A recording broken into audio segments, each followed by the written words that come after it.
understanding pruning. Tomatoes are a lot of work. I'm not gonna scare y'all. But tomatoes. I'm not growing them this year because tomatoes, they vine very quickly. Like once they get into peak production, it's intense. And then you have what they call determinate and indeterminate tomatoes, which determinate meaning they grow to a specific height. Indeterminate meaning they can continue to go on and on and on. And so you have to keep snipping it, cutting it to make sure. But guess what? Guess what the cutting does? Make most money. It's crazy. So I like growing tomatoes just because I like being successful with them, but it's a lot of work. They say they're the easiest ones to start out with, like tomatoes. A tomato plant maybe, but not a whole bunch. And then you have to battle with the insects, right? So that's a whole nother ball game. But listen, if you have this down and you get a good feeding regimen, you're gonna have healthy plants. Healthy plants don't attract pests. Period. They be out there like, So that's because that's what pests are looking for. They're looking for the weakness in the plant. They're looking for it. Exactly. You know? Nature is nature, you know? I have a question. Yes. When you first started growing, like what did you grow? What was your growing? I did Everything So all I at had, once? yes, like I just knew what I was saying. So I had lettuce, I had beans, cucumbers, I had one tomato plant. I grew radish.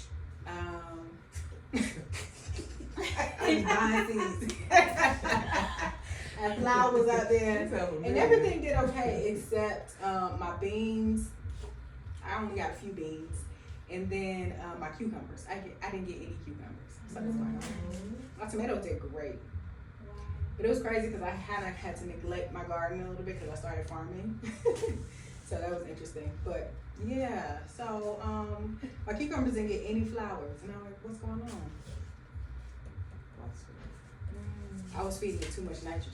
Cause I was feeding it, I was fertilizing it, but I was using like bad fertilizer. Miracle Grow. I didn't know. I had no idea.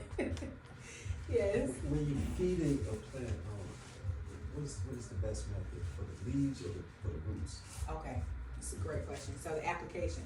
So when you're applying like the meals, you want to kind of massage it into the soil, not at the base of the plant, but right around what they call the root zone. The root zone. So you know how a plant, when you pull it out the ground, you see the roots were all like this, right? They were spread out. So this is where you want to put the food. You don't want to put it at the base of the plant. You want to put it around, pretty much wherever the canopy of the plant is. This kale, put it around the base of the plant right there. So no spraying of the leaves? You can. So, but you wouldn't do that with a meal, right? Because a meal is dry, and it's just like not powder, but like powder. You would do that with fish emulsion, compost tea. You can hit the leaf, especially with fish emulsion. It's really great. They call it a foliar feed, meaning that you can feed it through the leaves. Best time to feed though is in the morning. That's when plants are taking their nutrients, water, and everything that they need for the day. In the evening, you can still do it, but you run into the risk of root rot. Leaving because you know throughout the day the soil is drying up, everything's drying up. If you leave it overnight, it makes it more susceptible to fungal diseases and things like that. Oh, it's gonna stay wet. Right, overnight, and it's just like it's wet for too long. You know, your hair stay wet for too long. So you said you used a meal, right, to do around that area? Would that be including the compost too? So usually you work the compost into the whole Once area. you started, yeah, that's what I thought. So I mean, you can do the meals like that too. Like if you know you're gonna first plant, starting it, okay. if you know you're gonna plant a bunch of greens in a bed, well, you know all plants need nitrogen. So take some alfalfa meal, spread it in there with your compost. Okay. Ratio is important, y'all. Don't overdo the alfalfa. So again, that's something that you could look up because it is very specific to whatever type of container you're using, right? If you got a raised bed, I have 30-foot beds, so 3 feet by 30 feet. So I use about 1 foot per 10 feet of bed. So I use 3 cups of alfalfa meal. But it's different if I'm using feather meal, which is much stronger. I don't even really use this too much, but only in dire circumstances. Because I've got a soil test, and I know that our soil is full of nitrogen. So I don't really need too much of it. But yeah, if I needed to, only a little bit. When I say a little bit, I mean 1/4 of a cup for a whole bed. It's strong. It's strong. It's really strong. But yeah, if I need a rapid feeder, I'm going with a liquid compost. So here's my feeding regimen. 1 week. 1 week I'm coming in with compost tea. So mind you, my beds are dressed. I've got compost in them. Some of them have alfalfa meal, especially the ones with my leafy greens. Some of them have rock phosphate. Right? I just collected potash. I'm going to use that at a specific time when it begins to fruit and flower. Okay. So once a week I'm coming through with compost tea. Every bed, right? Because compost is great for all the plants. And the following week, I'm coming in with fermented plant juices. And we didn't really get into these, but these are really more so for farmers.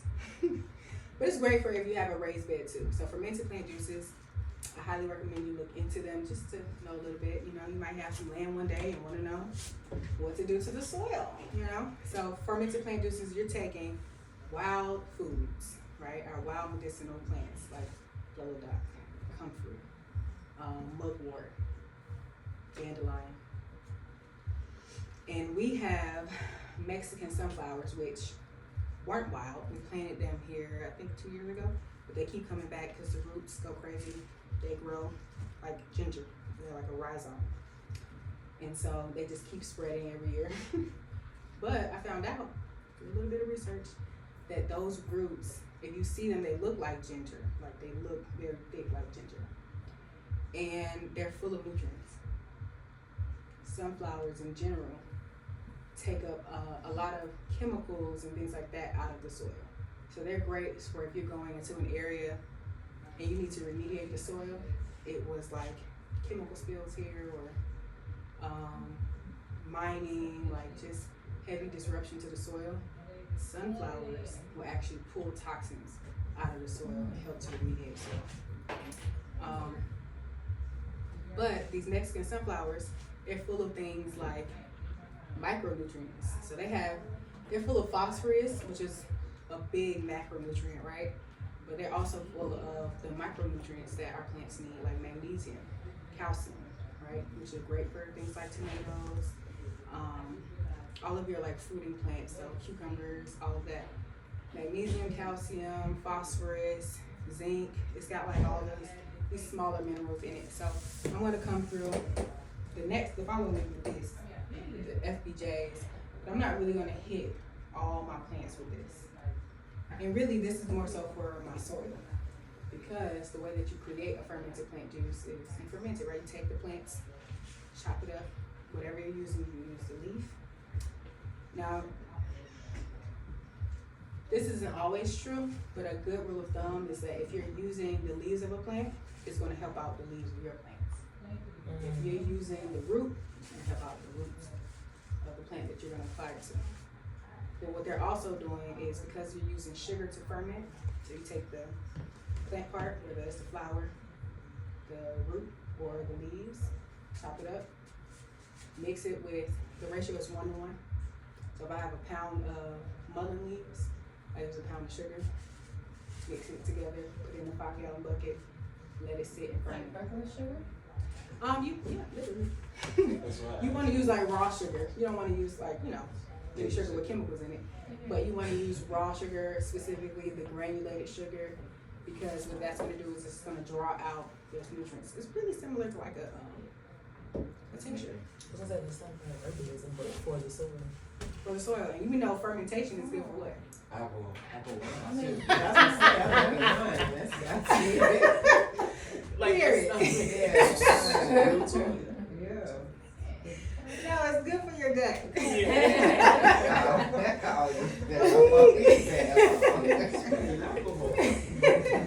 It's good for your gut. It is good for alcohol because that is how you create it. But oh my goodness, but it's great for your gut health, right? And the soil translates. It's our gut as well. It's our extended gut. It's our first gut.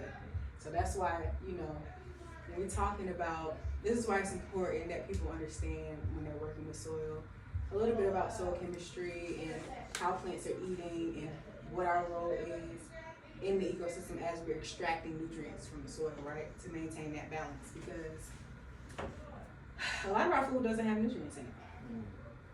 True. You can plant it in the soil all day long. You can have all these nutrients in there all day long. But, and we talked about this in the other class, there's something called the soil food web that is responsible for getting nutrients to our plants. Right? So again, you can put all this in the soil, but it's not in a plant available form. They're moving through ion exchange. Whole little ball game. They're moving through ion exchange stuff. So this is all about the pH. This is all about the chemistry of the soil, and it's shifting. And the thing that is shifting it is that soil food web. It's all the nematodes. It's all the microorganisms in the soil that are doing that work, that are making sure that our nutrients, the nutrients get to the plants in a form that's available for them. They can't just take up N+, right? They might need NO4 or I don't know. But it's chemistry. So you're saying like we can put compost seed, FBJs, alfalfa meal, whatever, autumn meals, we can do that in the soil. But if you don't have an overall healthy gut, for example, then it doesn't become like bioavailable to the plants, and then when we eat it, we're eating a delicious tomato, but maybe not a nutritious tomato. Okay, I just had to You know, be that's sure. amazing that you said that, because it's the same way that our bodies work. Yeah. If your gut health is not Once you said it's like herbalism, I was like, okay, I understand. yes. If your gut health is not intact, it's not good, guess what? You're not getting all the nutrients from your food anyway. So you get even less nutrients. Or supplements. Right? So you talk about people being deficient in all these things, it's because your body can't even access the nutrients. We're not feeding the healthy bacteria with anything, so they're not working for us. And guess what's in the soil? Same Bacteria. Same fungi. thing. Okay. Same thing, literally. This is, it goes hand in hand, literally, right? So that's why it's a direct reflection. Everything that's going on in the world is a direct reflection of everything, right? So we see our health declining, so we see Earth's. It's the same thing. And so the more we take care of the soil, the more we understand about it, the more we care about what we put into our bodies, we're restoring the ecosystem outside and inside.